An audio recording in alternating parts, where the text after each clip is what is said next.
Hey, what's up you guys, it's Ruthie and welcome back to my channel. In today's video, we're going to go into chapter 47 of Lost by James Patterson. So let's get right into this video.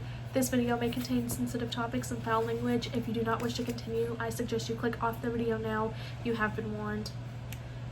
I never like doing briefings in front of my own squad. Cops tend to ignore any information that comes from someone they know. That's why a lot of agencies use outside trainers. To paraphrase Jesus, you can't be a prophet in your own hometown. A few years ago, I was in a briefing for a narcotics warrant where an undercover detective, Willie Hodge, went on too long about what a little apartment looked like on the inside. That's all it took for Willie to earn the nickname Cameron. And the James Cameron director of movies The Runway, Too Long, Titanic, and Avatar. One slip up and you could be stuck with a nickname for your entire career. I still call Willie Cameron and he answers to it. Studying philosophy occasionally gives me insights into why people react to certain things the way they do, but philosophy doesn't help me connect to high-achieving cops who are anxious to get out and work. Now I wanted to find a way to make each of these experienced cops understand how important this case was. Human trafficking is not a crime commonly investigated by U.S. authorities, and our laws and understanding of the crime are evolving. Too many cops still equate human trafficking with prostitution. There are overlapping elements, but human trafficking encompasses all kinds of exploitation, and it's not confined to faraway impoverished places. It's a growing blot in wealthy countries. I wanted to make sure everyone on the task force realized that human trafficking was all I would focus on until we wrapped up this smuggling ring. I recapped everything that had happened to me in Amsterdam, almost everything. I might have left out a detail or two, like smoking pot. I could tell it would be hard to sell when the smartest member of the task force, our resident CPA, Lorna Perez, said, "Isn't it mostly just prostitution?"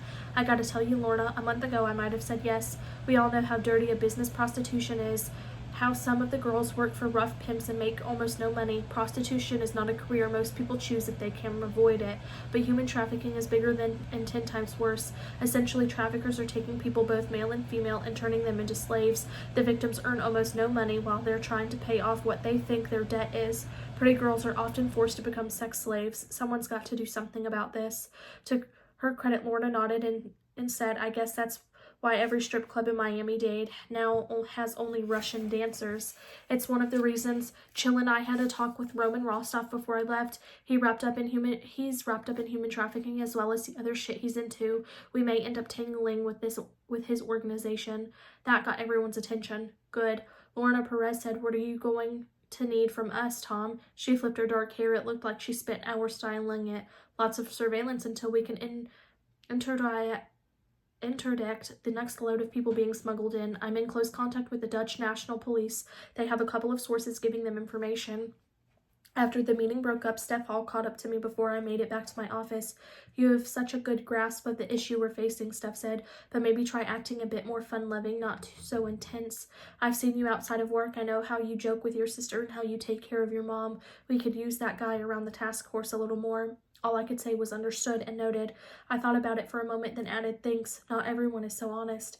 There is something you could do for me to show your appreciation."